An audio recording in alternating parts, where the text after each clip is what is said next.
Good morning, my dear student. Today we are going to start your class 11th history. This is first class. I mean to say that we are going to start our class 11th new session 2021-22. This is very important class. First class is, I mean to say that when you will enter in your class first time, you feel that there are so many types of new types of the curiosity, new types of the आपके अंदर तमाम सारी विचार, तमाम सारे कि अब हम क्लास 11th में आ गए, वहाँ पो की स्थिति 10th to 11th आप सीनियर क्लासेस में आप आ चुके, तो कई सारी चीज़ें आपकी लाइफ में बदल रहा होता है। और क्लास 11th में आप सीनियर सेक्शन में आने के बाद किस तरीके का चेंज लाते हैं, आपको चैप्टर कैसे पढ़ना है, आपका सिलेबस कैसे कवर होगा, क्योंकि 11th और 12th में आपको एक नई स्ट्रेटजी के साथ अपनी पढ़ाई करनी पड़ती है। 11th और 12th आपके लिए काफ़ी इंपॉर्टेंट इसलिए होता है क्योंकि that is the backbone of the higher education. उच्च शिक्षा के लिए ये एक बैकबोन के रूप में काम करता है। 11th-12th की आज के पहले इतिहास की क्लास में I mean to say that today as you know that this is my first class 11th। So it is important for you that कि आप ये जान लें कि आपको क्या पढ़ना है, आपको कौन कौन से चैप्टर पढ़ना है, and you are all aware of that the whole world suffering from a pandemic covid. The various form of the कोविड-19, 2021 एंड बहुत सारी चीज़ें आपने सुनी होंगी। इसका प्रभाव आपके एजुकेशन पे भी पड़ा। सीबीएसई ने आपको कुछ सिलेबस के कुछ चैप्टर को रिड्यूस किया, लास्ट ईयर भी रिड्यूस किया था, इस साल भी रिड्यूस किया। साथ ही साथ सीबीएसई ने कुछ बातों पे भी, पेपर के पैटर्न पे भी काफ़ी ध्यान दिया और स्टूडेंट के फेवर में उन्हें काफ़ी कुछ बदला भी।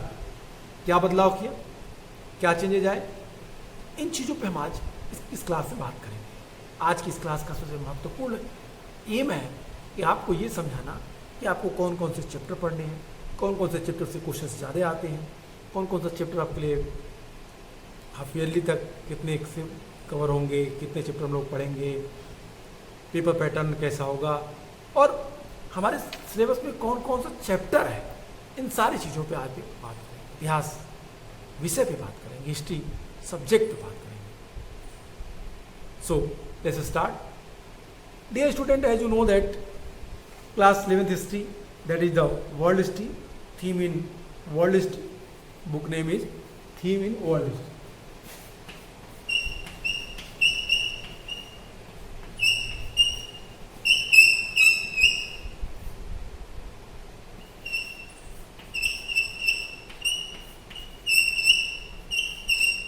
थीम इन वर्ल्ड हिस्ट्री नाम से ही क्लियर है। थीम्स इन वर्ल्ड हिस्ट्री, तो फोकस किसको करना है, वर्ल्ड को फोकस करना है। तो we will discuss your chapter, your topic that will be focused on the world history. World history में हम कई सारे पॉइंट्स को, कई सारे चीज़ों को, जैसे कि central Islamic land, nomadic empire, path to modernisation, beginning from the city life, इस तरह के चैप्टर्स पे बात करेंगे। जैसे आपका पहला चैप्टर है इंट्रोडक्शंस, आपके सेक्शंस 1, सेक्शन 2, सेक्शन 3 और सेक्शन 4, आपका पूरा बुक 4 सेक्शन में डिवाइड है। सेक्शन 1 में आपके चैप्टर्स हैं 2 chapter, from the beginning of the time,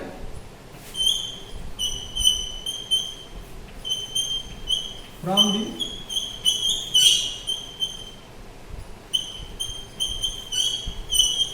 beginning of the time, okay, from the beginning of the time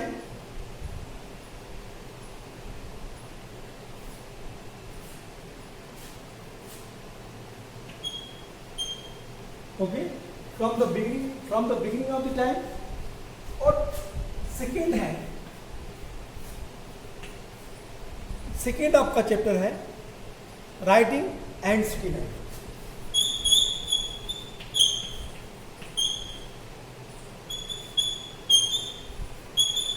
writing and city life, writing and city life. अब यहाँ पे CBSE ने आपके इस पोर्शन को क्या किया है, इस साल के लिए डिलीट कर दिया। आपके इस सेक्शन को सीबीएसई ने डिलीट कर दिया। तो सेक्शन 1 से आपको सिर्फ और सिर्फ चैप्टर 2 को पढ़ना है। I hope you are getting understand what I am saying. तो from the beginning of the time first chapter deleted, तो फर्स्ट चैप्टर को हमने डिलीट किया।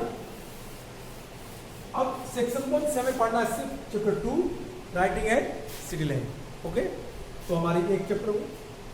फिर हमारा सेक्शन 2, वो सेक्शन 1 अर्ली सोसाइटी थी।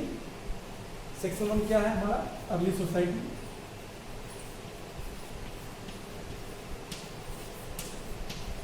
अर्ली सोसाइटी थी, तो अर्ली सोसाइटी सेक्शन 1 से सिर्फ एक chapter writing and city life. अब इसके बाद सेक्शन 2 से देखिए क्या है, सेक्शन 2 क्या है और सेक्शन 2 में क्या कवर करेंगे हम। सेक्शन 2 आपका है empire.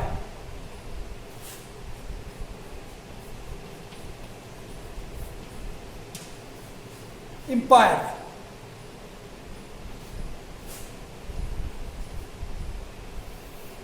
Section 2 empire.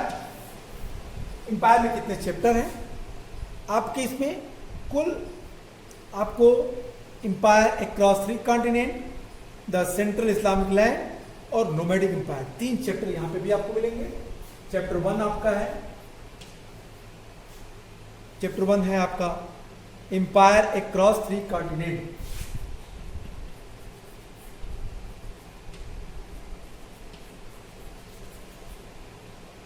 Empire across 3 continent.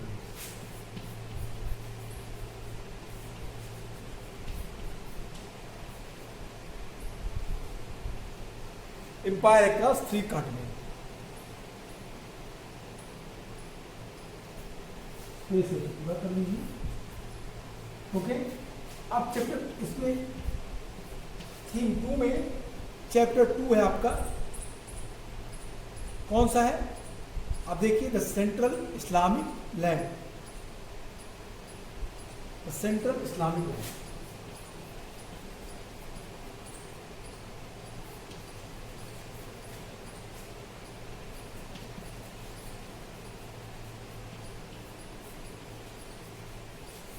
और थर्ड है आपका नोमैडिक एम्पायर।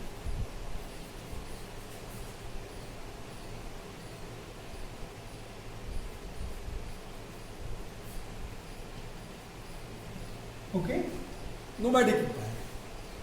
तो ये जो 3 चैप्टर इसमें आपको, इसमें से चैप्टर 1 हमको पढ़ना है, चैप्टर 2 पढ़ना है, लेकिन चैप्टर 3 क्या है, डिलीटेड। ये हमारा चैप्टर 2 यहां से क्या है, डिलीटेड है। चैप्टर 1 थीम 2 का चैप्टर 1 एम्पायर अक्रॉस 3 कॉन्टिनेंट्स हमें पढ़ना है। Chapter 2 the central Islamic land हमें पढ़ना है, लेकिन सेक्शन 2 के चैप्टर 3 नोमैडिक एम्पायर को सीबीएसई ने रिड्यूस कर दिया है। तो सेक्शन 2 के एम्पायर में एक चैप्टर रिड्यूस है, तो 3 - 1 = 0। ऐसे ही आपने अर्ली सोसाइटीज जो सेक्शन 1 था आपने पढ़ा, तो सेक्शन 1 में कुल 2 चैप्टर थे, 2 - 1 = 0 ओके। अब इसके बाद हम बात करेंगे सेक्शन 3 क्या है, और सेक्शन 3 में क्या, कौन सा चैप्टर पढ़ना है और कौन सा हमें नहीं पढ़ना, ये देखते हैं। सेक्शन 3 आपका है चेंजिंग ट्रेडिशन।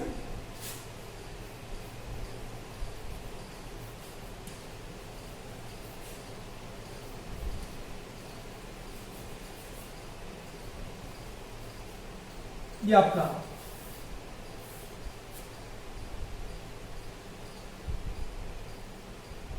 थीम आपका है, ये थ्री।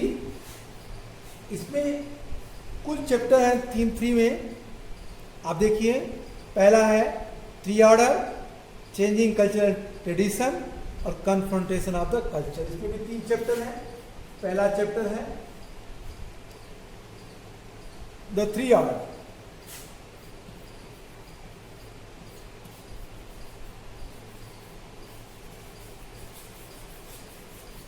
Three order. दूसरा है द थ्री ऑर्डर्स। पहला चेंजिंग कल्चरल ट्रेडिशन।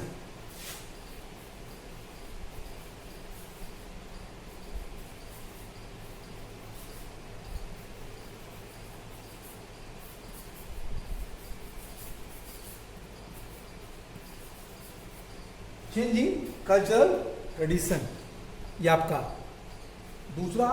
और थर्ड है, इसका थर्ड है confrontation of the culture.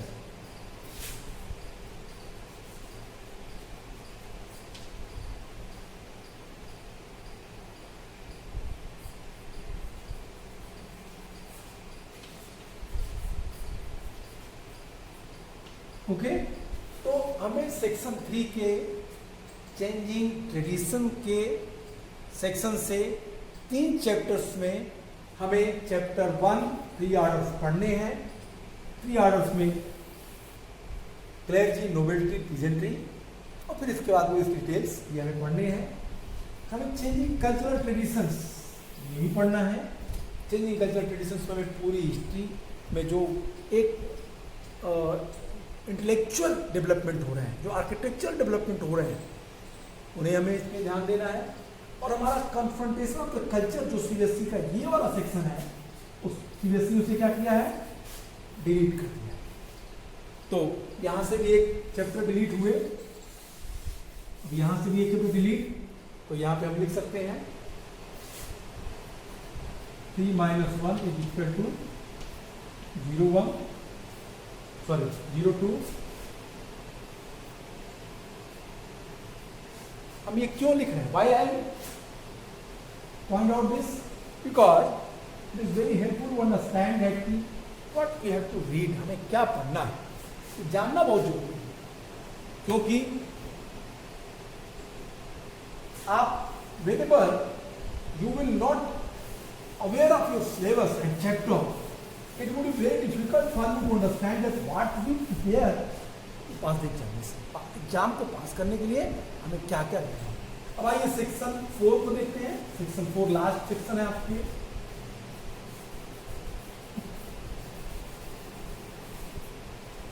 Section 4 क्या है भाई? सेक्शन 4 है टूवर्ड्स मॉडर्नाइजेशन।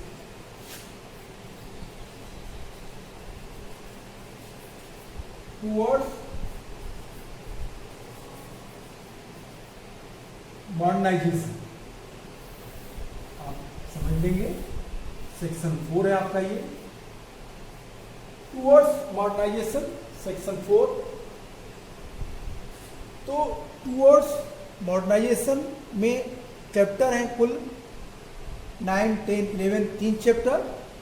फर्स्ट चैप्टर है the industrial revolution.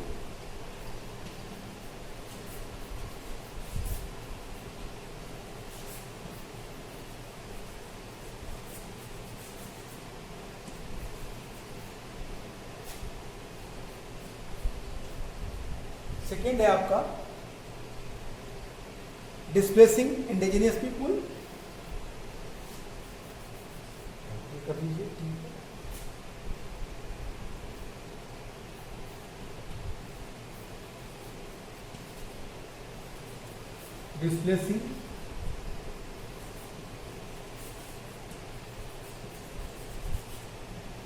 Displacing indigenous people. और थर्ड है a path to modernisation. I think paths to modernisation.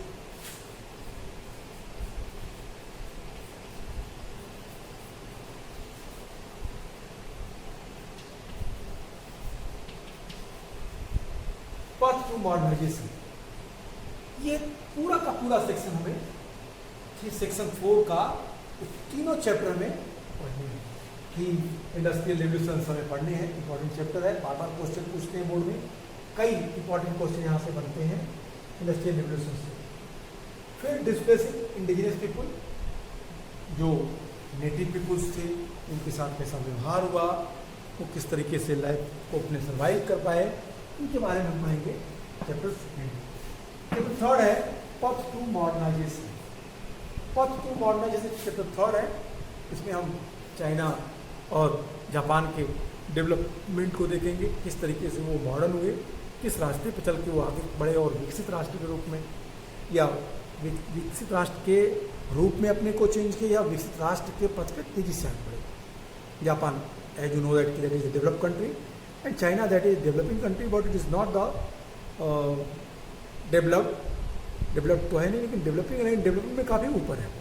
तो ये किस तरीके से बढ़े इनको पढ़ना है। इस हमें इसमें तीनों थीम के बारे में, तो ये हुआ चैप्टर। अब यहाँ पे एक चीज़ और क्लियर कर दें, सबसे जरूरी चीज़, इम्पॉर्टेंट चीज़ है कि कुल कितने चैप्टर हुए जो हमें क्या करना है, हमें नहीं पढ़ना है।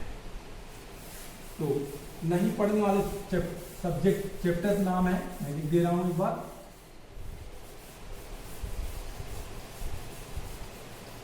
एकदम डाउट ना हो आपके मन में जरा सा भी, कौन चैप्टर्स हम पढ़ रहे हैं उसे हमें रिड्यूस करना है।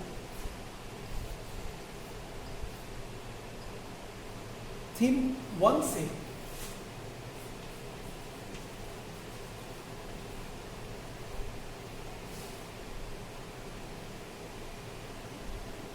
थीम बल्कि अगर सेक्शन लिखे तो ज्यादा बेटर है।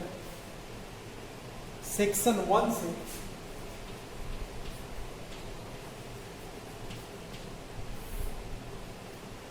चैप्टर डिलीट है पहला। क्या है पहला चैप्टर? पहला है आपका from the beginning of the time,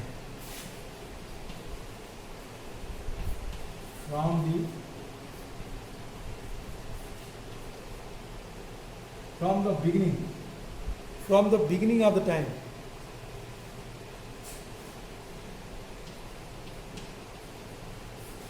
from the beginning of the time.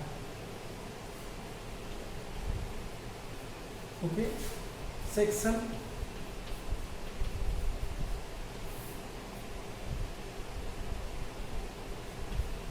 Section 2 से आपका एक चैप्टर डिलीट है, नोमैडिक एम्पायर।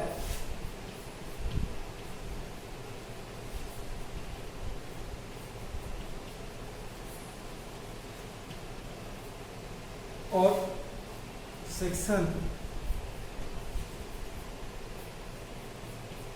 3 से एक चैप्टर डिलीट है, confrontation of the culture.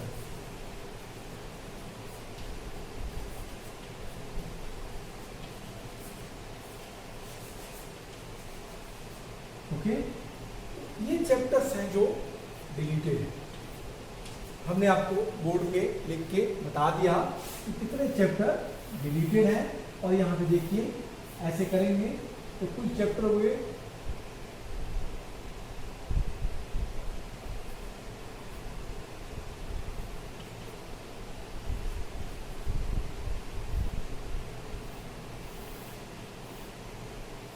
Count कर लीजिए, अलग अलग चैप्टर स्कीम के अकॉर्डिंग हमने बांट दिया। 2 3 3 3 is equal to chapter 11। Reduce है 1 2 3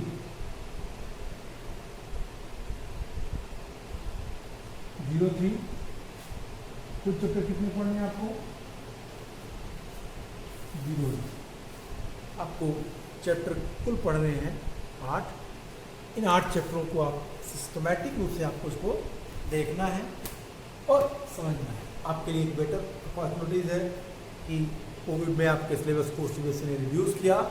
रिड्यूस करने के बाद चैप्टर को इस आधार पर बांटा और theme 1 section 1 section 2 section 3 section 4 से सेक्शन 1 2 3 से तो रिड्यूस किए, लेकिन सेक्शन 4 से कोई भी चैप्टर रिड्यूस नहीं है। कुल आपकी बुक में 11 चैप्टर हैं। 11 चैप्टर में 8 चैप्टर आपको इस साल आपको इस सत्र में ख़त्म करना है, इस सेशन में ख़त्म करना है। You have to complete 8 chapter in this session. So this is the better opportunity for you that कि you can obtain very high mark, a very good mark on the behalf of your hard work and the endeavor। अपने परिश्रम से, मेहनत से, लगन से आप अच्छे नंबर ले सकते हैं, पा सकते हैं। और वो तब होगा जब आप चैप्टर्स के आधार पर अपनी प्रिपरेशंस तैयार बनाएं। तो आप इन चीज़ों को समझ गए होंगे। अब चैप्टर 1 के बारे में थोड़ा सा बता दें, जब ये रिड्यूस है, लेकिन चैप्टर 1 के बारे में इसलिए जानना जरूरी है कि चैप्टर 1 में क्या दिया है। Chapter 1 from the beginning of the time, ये एक ऐसा चैप्टर है जिसमें हमें ह्यूमन इवोल्यूशन के बारे में पढ़ने को मिलता है। ह्यूमन इवोल्यूशन में मानव के विकास में किन किन चरण से होकर उसको गुजरना पड़ा, किन किन स्टेप से होकर उसमें गुजरना पड़ा, इन सारी चीज़ों पे डिस्कस किया गया था। मानव में, इंसान में, ह्यूमन में कौन सा ह्यूमन था जिसने सबसे पहले टूल मेकिंग का काम किया, टूल मेकर्स था कौन, कौन सा आदमी था जिसने सबसे पहले जंगलों से बाहर निकला। तो इसकी पूरी एक सीरीज है ह्यूमन इवोल्यूशंस की। उसमें ऑस्ट्रेलोपिथेकस,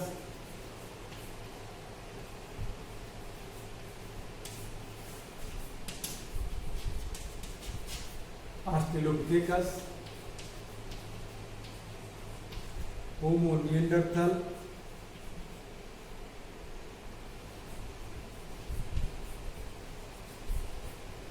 होमो इरेक्टस,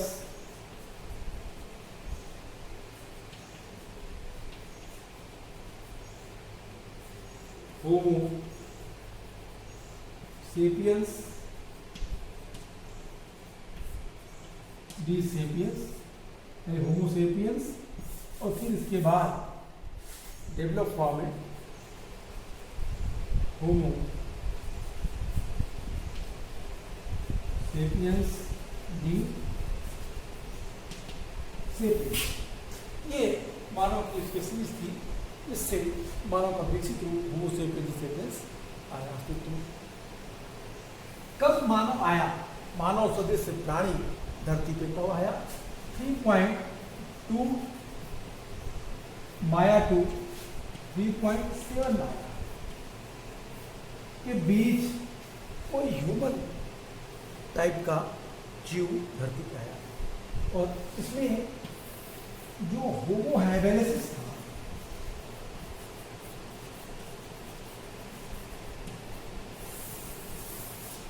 होमो हैवेलिसिस कर दीजिए पूरा, होमो हैवेलिसिस जो था ये पहला टूल मेकर था।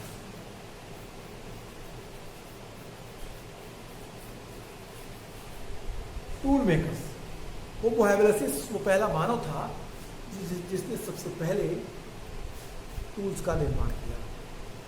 ये टूल्स आपने पढ़ा होगा इतिहास में कि हम इतिहास को जहाँ से पढ़ते हैं, हिस्ट्री को जहाँ से शुरू करते हैं, तो हम प्री हिस्ट्री से शुरू करते हैं। प्री हिस्ट्री, प्रोटो हिस्ट्री और हिस्ट्री। प्री हिस्ट्री क्या है? हमारे पूरे इतिहास जितना हम पढ़ते हैं उसका 95% प्री हिस्ट्री का पार्सन है। यही उसको भी एक्सप्लेन कर देते हैं हमें। पढ़ने के पहले इन चीज़ों को जानना जरूरी है। लेकिन the basic structure of history, इतिहास को समझने के पहले इन चीज़ों को जानना काफ़ी इम्पोर्टेंट है। अब हिस्ट्री किसे कहते हैं, प्री हिस्ट्री किसे कहते हैं, प्रोटो हिस्ट्री किसे कहते हैं, इन चीज़ों पर एक बार चर्चा कर लेते हैं। ओके, सबसे पहले आप हिस्ट्री एक ब्रॉड कंसेप्ट में लेके चले। तो हिस्ट्री को पहले pre history,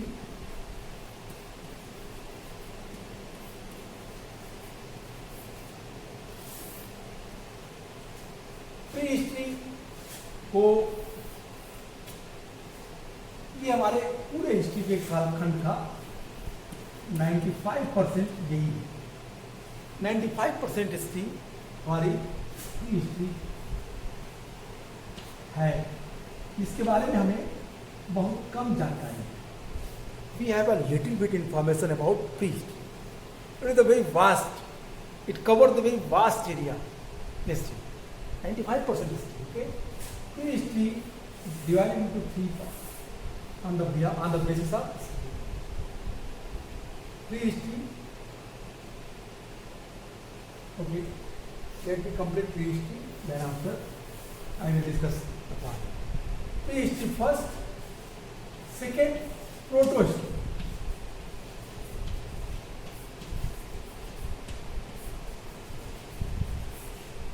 Protohistory. Okay. And then after third, history.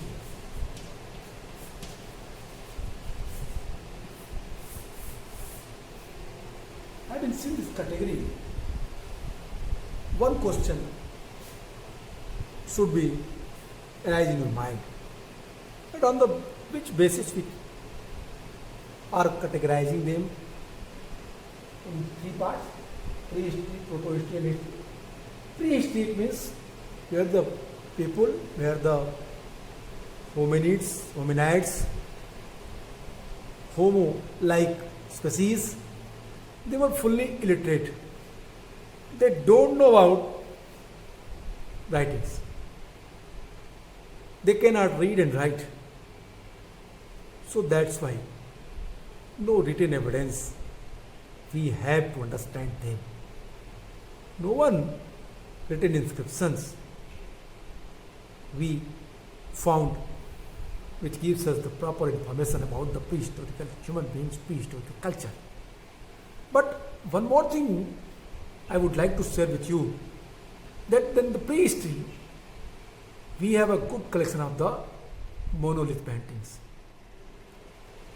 जो गुफाओं पे बने चित्र हैं उन्होंने हमें काफ़ी अच्छी जानकारी इसके बारे में दी है. आपने from the beginning of the time chapter अगर आप पढ़ते सिलेबस में होता तो मैं कुछ आपको पेंटिंग दिखाता. जैसे अगर आप बुक खोलें, फर्स्ट चैप्टर है, उसमें एक पेंटिंग्स है. पेंटिंग में आपको कुछ क्लियर दिखाया है. क्या दिखाता है? कहता है एक गुफा का चित्र है, एक केव है, केव पेंटिंग्स, ओल्डुबई गार्ज, ठीक है. और वहाँ पे नियंडर वैली, जर्मनी का दुसेल्डोर्फ, चीन की चाओकाउटियन, इस तरह की तमाम सारी घाटियाँ हैं. एक इनमें सब जगह पेंटिंग्स अवेलेबल नहीं है. कुछ जगहों पे ही हमें पेंटिंग्स मिलते हैं जो प्री हिस्टोरिक ह्यूमन बींग्स ने बनाई तो होंगी और जो आज उनके बारे में हमें थोड़ी बहुत जानकारियाँ देती हैं. भारत के Bhimbetka, Raisen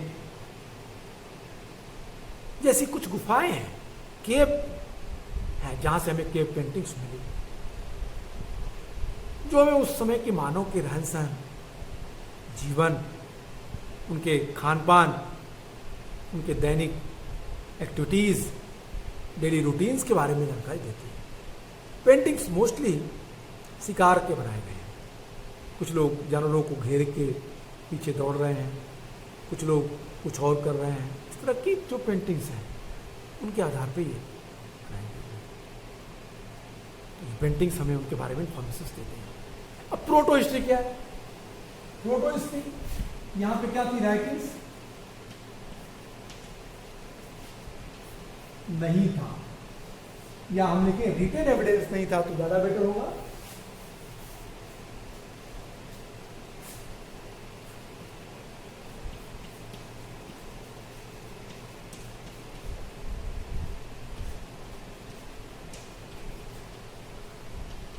no written evidence. यहां पे रिटन एविडेंस तो है,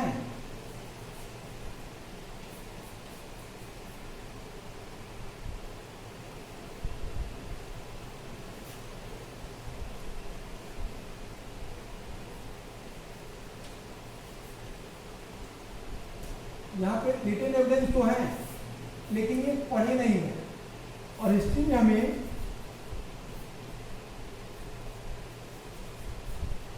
रिटन एविडेंस यहाँ से हमको मिलने शुरू हो जाते हैं और हमें रिटन एविडेंस जो मिलने शुरू होते हैं हम उसे पढ़ लेंगे. तो इसके आधार पे हमने इसको कैटेगराइज किया. जो राइटिंग स्किल्स थी इसके आधार पे हमने इसको कई पार्टों में किया।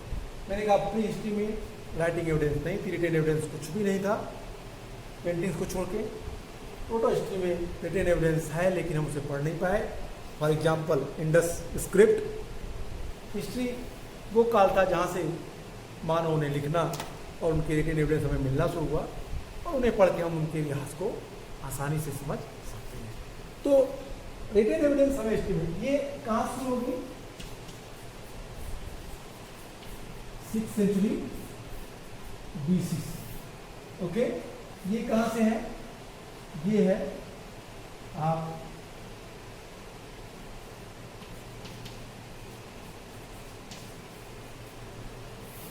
यहाँ से नीचे यहाँ, और ये वाला पोर्शन इसको तो आप काफी ऊपर ले जाइए, आज से करीब करीब